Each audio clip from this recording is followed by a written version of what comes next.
네, 오늘 함께 나눌 하나님의 말씀은 요한복음 11장 40절부터 44절까지의 말씀입니다. 요한복음 11장 40절부터 44절까지의 말씀입니다.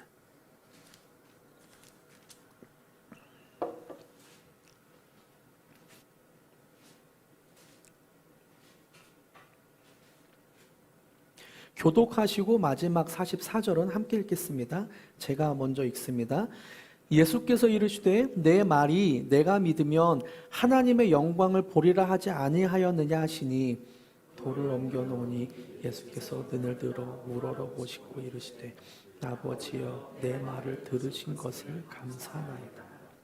항상 내 말을 들으시는 줄을 내가 알았나이다. 그러나 이 말씀하옵는 것은 둘러선 무리를 위함이니 곧 아버지께서 나를 보내신 것을 그들도 믿게 하려 함이니이다. 이 말을 하시고 큰 소리로 나사로야 나오라 부르시니 함께 읽습니다. 죽은 자가 수족을 배로 동인채로 나오는데 그 얼굴은 수건에 쌓였더라. 예수께서 이르시되 풀어놓아 다니게 하라 하시니라.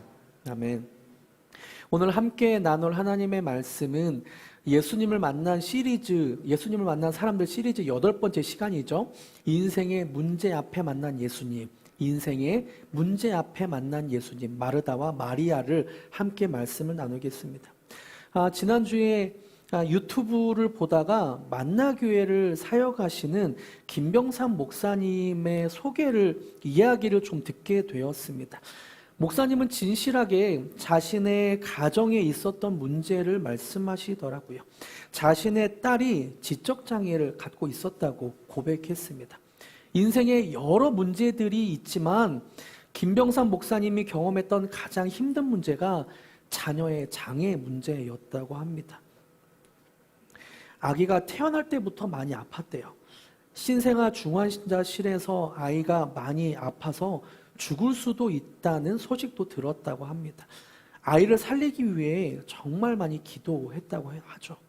병약한 아이를 위해 병원에서 교환 수혈이라고 피를 70% 이상 바꾸어주면 살 수도 있다는 말을 들었다고 합니다. 피를 70% 이상 바꾸면서 감염되었던 피가 나가면은 살게 되고 아니면 죽게 된다는 의사의 소견을 듣고 정말 많이 기도했다고 그래요. 그리고 교환 수혈을 진행했다고 합니다. 그런데 기적과 같이 하나님이 살려주셨대요. 하나님이 살려주셨습니다라는 감사 기도가 마치기도 전에 1년 후에 딸에게 약의 부작용으로 장애가 찾아왔다고 합니다. 굉장히 힘든 시간을 보냈다고 고백하더라고요.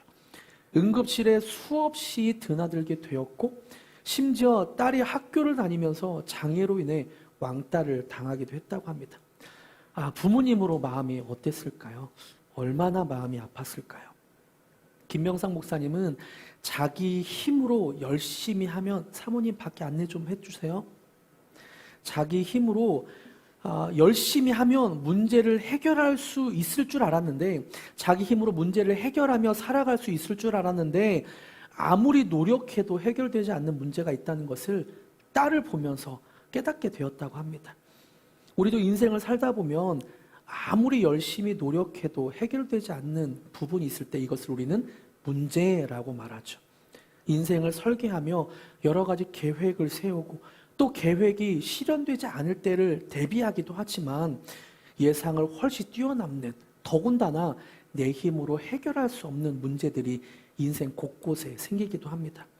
김병삼 목사님과 같이 내 힘으로 해결할 수 없는 자녀의 문제 같은 것들도 있죠. 또 어떤 이들에게는 내가 해결할 수 없는 재정의 압박과 힘겨움이 있는 사람도 있을 것입니다. 그리고 어떤 이는 아무리 치료하려고 해도 치료할 수 없는 병의 문제가 있는 사람도 있죠. 이런 문제는 신앙이 있건 없건 상관없이 닥칩니다. 신앙이 없는 사람이야 당연하게 자기의 힘을 의지하고 자기가 해결할 수 없을 때에는 포기하지만 하나님을 믿는 사람은 하나님이 우리의 모든 문제를 해결할 수 있다고 생각하기 때문에 큰 어려움이 마음에 생기기도 하죠. 그러면서 질문하죠. 왜? 왜 내 인생에 하나님은 뭐 하시지? 여러분 어떠세요? 누구나 겪는 인생의 문제 앞에 어떤 질문을 갖고 있습니까? 오늘 본문에도 인생의 큰 문제 앞에 놓인 두 여인이 나와요. 한 명은 마르다이고 또 다른 한 명은 마리아입니다. 이들에게 어떤 문제가 있었는지 요한복음 11장 1절부터 3절까지 소개하고 있는데요. 제가 읽어드릴게요. 어떤 병자가 있으니 이는 마리아와 그 자매 마르다의 마을 베다니에 사는 나사로라. 이 마리아는 향유를 주께 붓고 머리털로 주의 발을 닦던 자요, 병든 나사로는 그의 오라비더라. 이에 그 누이들이 예수께 사람을 보내어 이르되 주여 보시옵소서, 사랑하는 자가 병들었나이다 하니, 마르다와 마리아, 나사로는 3남매였는데 그 오빠였던 나사로가 병들었다고 나와요. 성경에는 어떤 분인지 정확하게 그 병명을 말해주진 않고 있습니다. 하지만 그 오빠가 병이 위독해진 거예요. 그래서 병을 고칠 수 있는 예수님께 3절에 요청합니다. 주여 보시옵소서, 사랑하는 자가 병들었나이다. 이 말을 오늘날로 표현하면 큰일 났습니다. 위독합니다. 죽을 것 같아요. 빨리 좀 와주세요. 이렇게 표현한 거죠. 예수님이 3km 정도 떨어진 곳에 계셨다고 그래요. 올이라고 하니까 3km 정도에 떨어진 곳에 계셨는데, 사랑하는 나사로가 아프다는 소식을 들으면 금방 올 것이라고 생각했습니다. 그리고 예수님만 오시면 병든 사람을 고쳐주셨던 예수님이 오빠도 고쳐주실 수 있을 거야, 살려주실 수 있을 거야 라고 생각했던 것 같습니다. 그런데 예수님은 오지 않았죠. 우리가 다 알고 있듯이 예수님은 오지 않았고 나사로는 죽었습니다. 예수님은 나사로가 죽은 지 나흘이 지나서야 마르다를 찾아오셨어요. 오빠가 죽게 된 큰 문제에 빠진 나사로는 예수님을 만나자마자 말합니다. 21절인데요. 제가 읽어드릴게요. 마르다가 예수께 여짜오되 주께서 여기 계셨더라면 내 오라버니가 죽지 아니하였겠나이다. 마르다가 예수님을 만나자마자 한탄을 합니다. 예수님이 여기 계셨더라면, 예수님만 여기 계셨다면 나의 문제가 해결되었을 거예요. 우리와 같이 문제 앞에 마리아도 예수님께 여짜오되 질문하고 있죠. 왜 예수님 늦으셨습니까? 주께서 여기 계셨다면 내 오라버니가 죽지 않았을 텐데 왜 늦으셨습니까? 그리고 이어서 마르다는 22절과 24절에서 고백합니다. 저는 마르다의 말 중에서 반복되는 단어를 좀 살펴보고 싶어요. 어떤 말이 반복되는가 여러분 한번 보세요. 같이 한번 읽어볼까요? 22절부터 24절까지 시작. 그러나 나는 이제라도 주께서 무엇이든지 하나님께 구하시는 것을 하나님이 주실 줄을 아나이다. 예수께서 이르시되 내 오라비가 다시 살아나리라.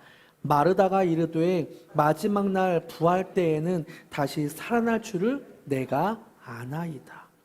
마르다는 나는 이제라도 주께서 무엇이든지 기도하면 하나님이 주실 줄 아나이다 라고 말했고, 또 마지막 날에 오빠가 살아날 것을 아나이다 라고 말했어요. 마르다는 어떤 말을 반복하고 있나요? 아나이다. 마르다는 믿음이 없었던 게 아니에요. 그리고 예수님이 어떤 분인지, 하나님이 어떤 분인지를 몰랐던 것이 아닙니다. 믿음은 있지만 정확하게 믿지 않았던 거죠.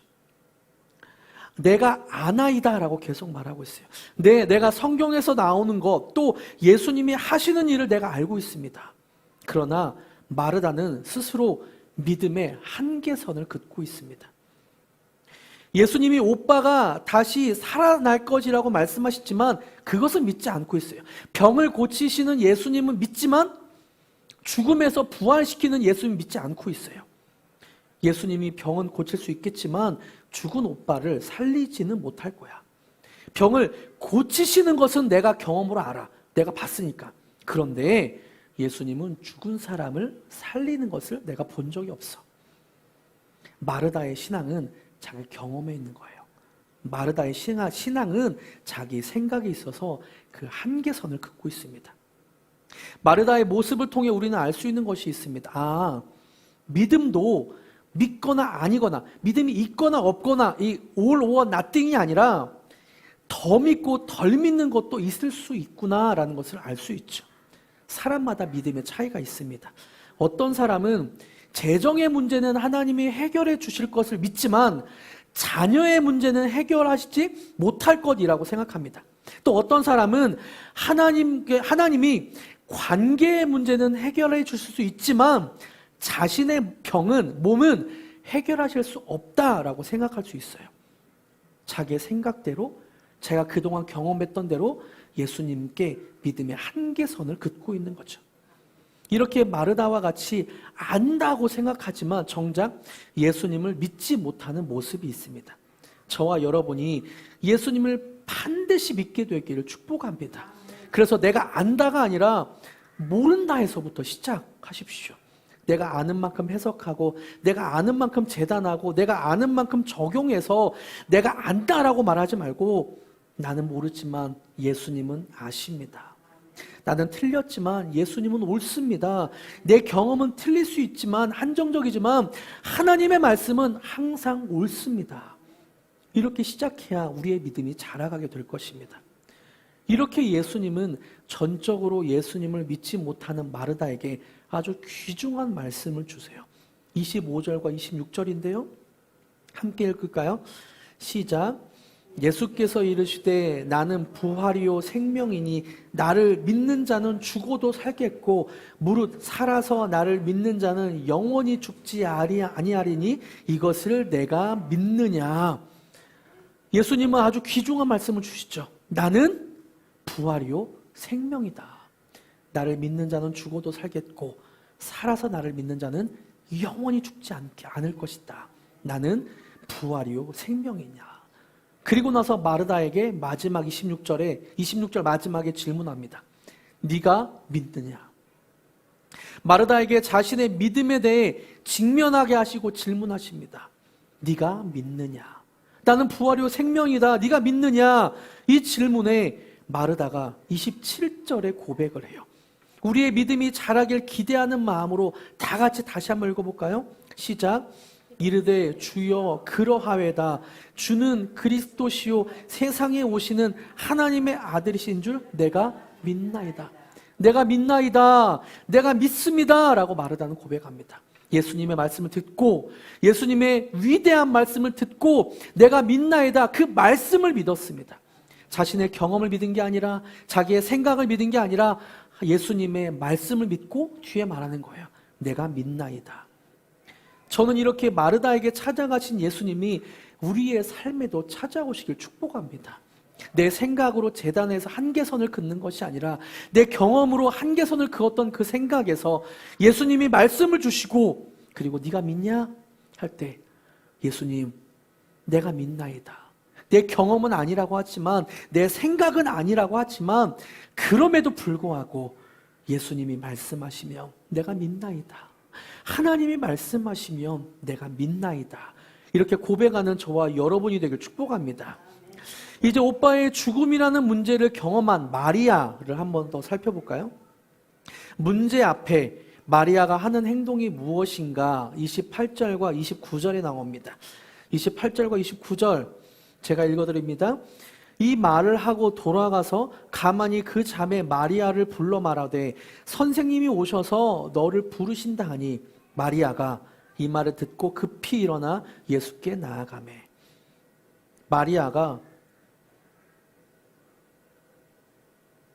마리아가 주님이 너를 부르신다라는 얘기를 듣고 어떻게 행동합니까? 29절 급히 일어나 예수께 나아가매. 마리아는 자신의 문제를 가지고 예수님께 급히 일어나 나아갔습니다. 이것은 예수님의 부르심에 대한 마리아의 즉각 순종, 즉각 반응이었어요. 자신의 문제 앞에 마리아는 예수님이 오셨다는 소식을 듣고 급히 일어났습니다. 그리고 예수님께 나아갔어요. 그리고 마리아가 한 행동이 32절에 나오는데 함께 읽어볼까요? 시작. 마리아가 예수 계신 곳에 가서 배웠고 그 발 앞에 엎드려 이르되 주께서 여기 계셨더라면 내 오라버니가 죽지 아니하였겠나이다 하더라. 여기서 마리아는 어떤 행동을 하고 있습니까? 급히 달려가서 그 발 앞에 엎드려. 엎드려라는 헬라어는 핍토를 쓰고 있고 그 의미는 떨어지다, 넘어지다라는 를 의미합니다. 여러분 한번 상상해 봤으면 좋겠어요. 오빠의 죽음 앞에 마리아가 어떻게 했을까? 아마 나흘이 지났다고 하니까 며칠을 울었겠죠. 울음이라는 단어가 무색할이 많지 마리아는 대성통곡을 했을 것입니다. 혹시 여러분 중에 가장 가까웠던 남편이나 아내 또는 오빠나 동생이 죽은 사람의 울음소리를 들어본 적 있으세요? 그냥 운다라는 말이 무색하게 대성통곡하죠. 땅을 치면서 바닥을 치면서 나는 어떻게 살아? 나는 어떻게 살아? 나는 이제 어떻게 살아? 라고 하면서 땅을 치며 대성통곡을 합니다. 이런 모습으로 마리아가 예수님께 나아간 거예요. 급히 나간 거예요. 그리고 그 앞에 떨어지듯 넘어지며 엎드립니다. 이 모습을 본 예수님이 33절에 행동을 하세요. 그리고 마리아를 보세요. 33절 제가 읽어드립니다. 예수께서 그가 우는 것과 또 함께 온 유대인들의 우는 것을 보시고 심령의 비통이 여기시고 불쌍히 여기사. 예수님은 마리아가 우는 것을 보고 계셨어요. 그리고 예수님이 어떤 걸 느끼셨는가? 심령의 비통이 여기시고 불쌍히 여기셨어요. 예수님은 마르다처럼 마리아에게 자신이 부활이요 생명이라고 가르쳐 주시기보다 마리아의 감정에 공감해 주셨습니다.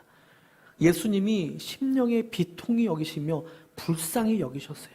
여기서 불쌍히 여기사를 헬라어로 타라소라고 쓰고 있는데 그것은 의미가 함께 뒤흔들다, 함께 혼란시키다, 어지럽히다라는 의미로 그리고 수동태로 쓰였습니다.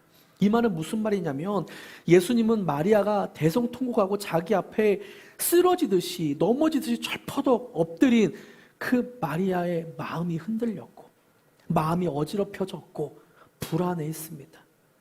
그 마리아의 고통을 공감해 주셨어요.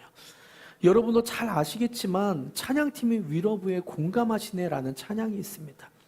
마리아를 예수님이 공감하셨던 것이 우리의 삶에 예수님이 공감하신다라는 가사를 갖고 있어요. 그 후렴 부분을 읽어드릴게요. 주님이 우리의 아픈 마음을 아시네. 가까이서 우리의 아픔에 공감하시네. 우리 가운데 찾아오셨던 구주님이 우리의 모든 상황에 공감하시네. 예수님은 타라소, 우리의 문제 상황에 함께 마음이 뒤흔들리고 혼란스러워하시며 어지러워하시며 공감해 주십니다. 우리의 문제 상황에 공감해 주시는 분이세요. 멀찍이 떨어져서 객관적으로 그 문제를 바라보며 이거 이렇게 해, 이거 이렇게 하면 돼 라고 조언해 주시는 분이 아니라 타라소, 그 우리의 아픈 마음이 함께 흔들리고 마음이 함께 어지럽히어지며 공감하십니다. 불쌍히 여기사 공감하고 있어요. 사실 예수님은 누구보다도 마르다와 마리아 그리고 나사로를 사랑하셨습니다. 이런 예수님이 귀에 나사로의 아프다는 소식, 큰일 났다는 소식을 들었어요. 하지만 예수님은 이들을 기다리게 하셨습니다. 예수님은 마리아를 기다리게 한 분명한 목적이 있었습니다. 더 빨리 오셨을 수도 있어요. 아까 말씀드렸지만 3km밖에 안 떨어져 있었다고 했잖아요. 더 빨리 오실 수도 있었지만 기다리게 하셨어요. 왜요? 나사로의 병을 낫게 하는 것을 넘어 나사로를 죽음에서 일으켜서 믿게 하시기 위해 늦게 오셨습니다. 예수님은 나사로의 병을 낫게 하는 게 아니라 죽음에서 일으키기 위해 늦게 오셨어요. 우리의 인생을 향한 예수님의 계획과 우리의 계획은 다릅니다. 우리 인생에 대한 예수님의 시간표와 나의 시간표는 다를 수 있어요. 여기서 우리는 분명하게 인정해야 합니다. 예수님께서 나의 시간표대로 움직이지 않는다는 것을 인정해야 합니다. 마리아의 시간은 언제였습니까? 오빠 나사로가 죽기 전이었어요. 병들었을 때였어요. 하지만 예수님의 시간은 언제였습니까? 나사로가 죽은 지 나흘이 지나 시체가 썩어갈 때에 나타나야 했습니다. 마리아를 향한 예수님의 계획은 무엇이었습니까? 아픈 사람을 고치시는 예수님을 만나는 것이 아니라 죽었던 오빠를 살리신 예수님을 경험하게 하는 것이었습니다. 나사로가 죽은 것을 확인하고 그 죽은 나사로를 다시 일으키는 것이 예수님의 계획이었어요. 때로 인간은 너무나 어리석고 강팍해서 예수님의 그 부활의 능력을 우연이라고 말할 수도 있습니다. 잠깐 기절했다가 깨난 거야. 또는 아주 아팠다가 회복된 거야 라고 생각할 수 있기 때문에 예수님은 시체가 썩어가는 나흘이 지나서야 찾아온 거예요. 그리고 나사로를 살리셨어요. 마리아의 계획, 병든 오빠를 살리기 위해 예수님을 불러야 되겠다. 그 계획을 무시하시고 예수님의 계획대로, 예수님의 시간표대로 예수님은 움직이셨습니다. 예수님에게는 아마도 최상의 타이밍이었지만 마리아의 입장에서는 아마도 최악의 타이밍이었을 것입니다.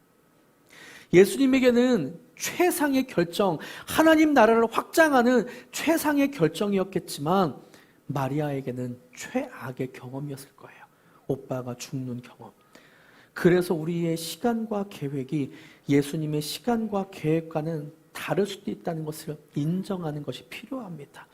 이런 최악의 경험을 하더라도 하나님을 인정하는 것이 필요해요.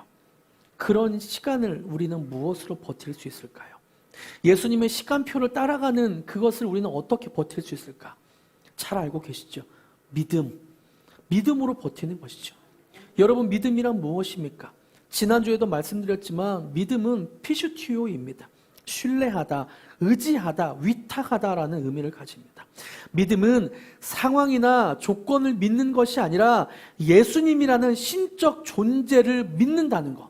피슈티오. 그래서 그분을 신뢰하고 그분을 의지하고 내 인생을 위탁하는 것. 이것이 믿음이라는 거죠.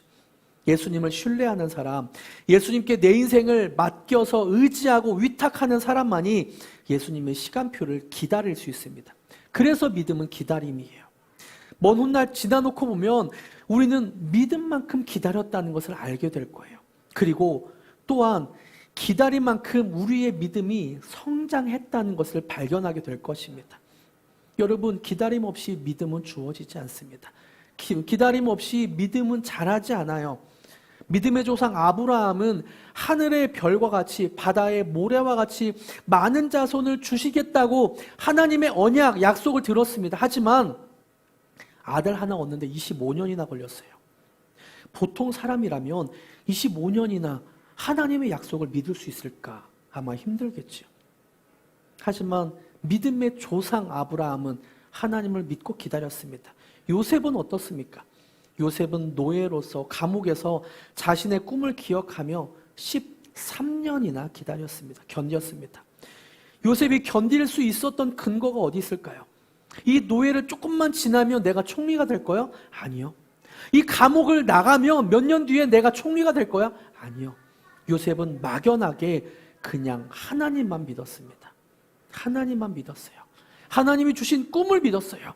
그리고 조건과 환경은 계속 어려워가지만 하나님을 신뢰하고 하나님을 의지하고 하나님께 자신의 인생을 위탁했습니다.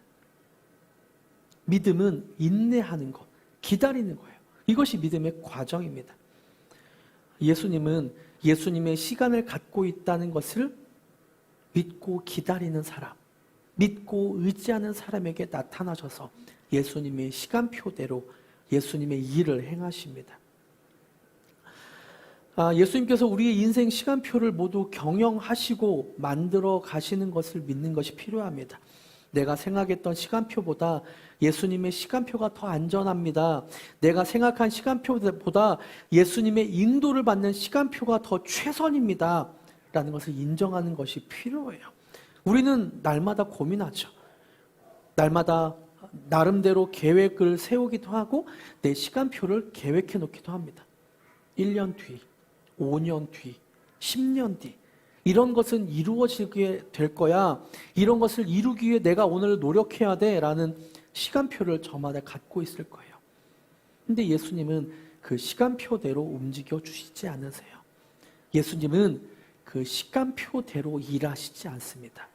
그래서 우리는 예수님의 시간표를 믿고 서로 그것이 좋아 보이지 않아도 따라가는 믿음이 필요합니다. 그렇게 따라갈 때 예수님이 우리 인생의 선한 목자가 되어주셔서 우리를 인도하실 것입니다. 할렐루야. 말씀을 맺겠습니다. 마르다와 마리아가 만난 예수님은 어떤 분입니까? 마르다가 만난 예수님은 자신이 정한 믿음의 한계선을 넘어가게 하시는 분, 성장하게 하시는 분이십니다. 마리아가 만난 예수님은 슬픔과 고통을 공감해 주셨던 분이셨습니다. 우리가 만나야 할 예수님은 어떤 분입니까? 내가 정한 믿음의 한계선을 없애시고 자라게 하시는 예수님, 또 나의 모든 아픔과 고통을 공감해 주시는 예수님, 이런 좋은 예수님을 만나길 축복합니다. 우리의 인생에는 우리의 힘으로 해결할 수 없는 문제들이 곳곳에 있습니다. 내 인생을 곰곰이 살펴보면 처음부터 끝까지 문제투성이인 것 같습니다. 이런 문제투성이인 인생 속에 예수님을 믿는 사람은 말 그대로 예수님을 믿는 사람은 하나님의 시간표를 인정할 수 있습니다. 그리고 때로 문제투성이인 인생 앞에 마음이 힘들고 괴로울 때 예수님 앞에 철퍼덕 엎드려서 울 수 있습니다. 그렇게 예수님 앞에 울 수 있다는 것이 얼마나 위로가 되는지 모릅니다. 우리의 마음을 공감하시고 우리를 위로하시는 예수님이 있다는 것이 얼마나 공감이 되는지 모르겠습니다. 위로가 되는지 모르겠습니다. 아까 말씀드린 대로 김병산 목사님은 딸을 통해 하나님이 세상을 다르게 보셨다고 고백합니다. 김병산 목사님은 그전까지는 소위 사회적으로 성공한 사람들을 위한 목회였다고 고백하더라고요. 그리고 딸을 통해 아픔을 갖고 있는 사람들이 보이기 시작했고 자기 힘으로 해결할 수 없는 문제 앞에 놓인 사람들이 보이기 시작했다고 말합니다. 그런 사람들이 신경 쓰이게 되고 그런 사람들의 마음에 공감하게 되고 예수님의 마음을 알게 되고 그리고 그런 사람들을 위해서 사역을 하기 시작했다고 합니다. 그러면서 이것이 하나님의 뜻이구나. 하나님은 딸을 통해 나를 바꿔주셨구나 라는 것을 깨닫게 되었다고 합니다. 그리고 이런 기도를 했다고 해요. 하나님, 내 딸로 인해 내가 목회를 하는데 보지 못하던 것을 보게 하셨고 저에게 이런 목회의 길을 가게 하신 것이 제 딸로 인함입니다.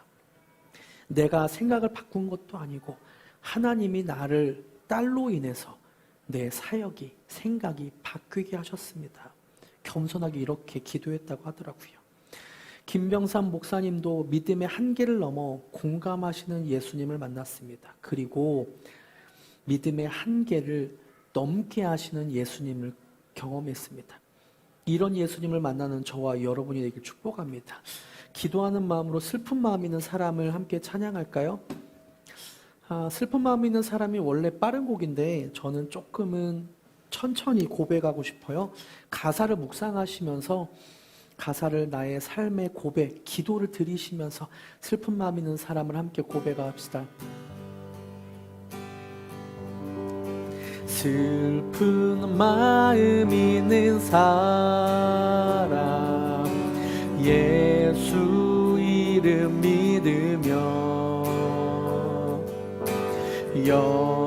영원토록 변함없는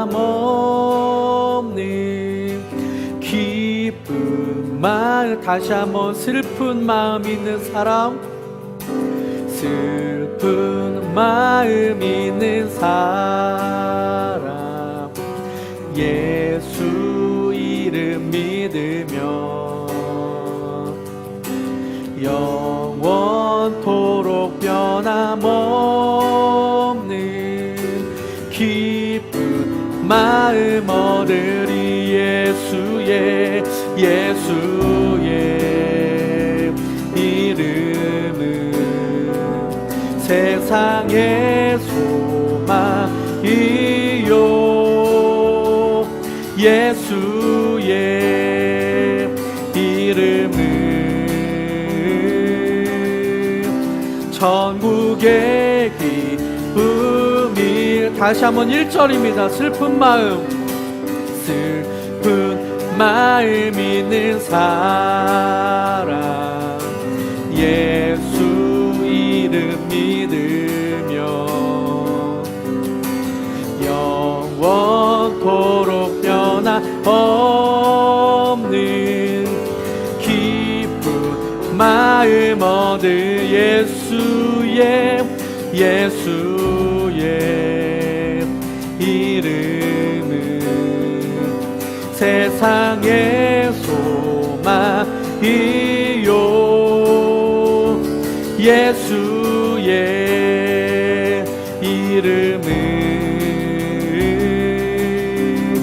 천국의 기쁨 예수의 이름은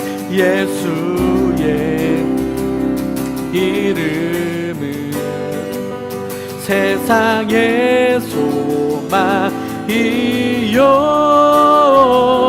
예수의 이름은 천국의 기쁨일세 예수의 이름은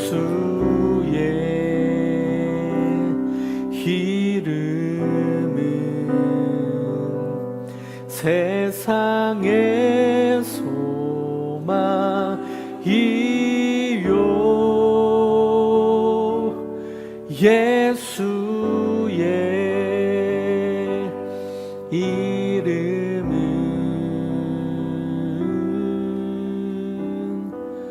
천국의 기쁨일세. 제가 기도합니다. 하나님, 우리가 예수님을 만나기로 합니다.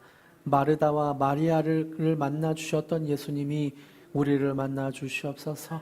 그래서 우리가 마음에 믿음의 한계선을 치고 있는 것이 있다면 여러 상황을 통해서 그 믿음이 자라가게 하여 주시고 그 한계선이 지워지게 하여 주시고 예수님을 더 신실하게 믿게 하여 주시옵소서.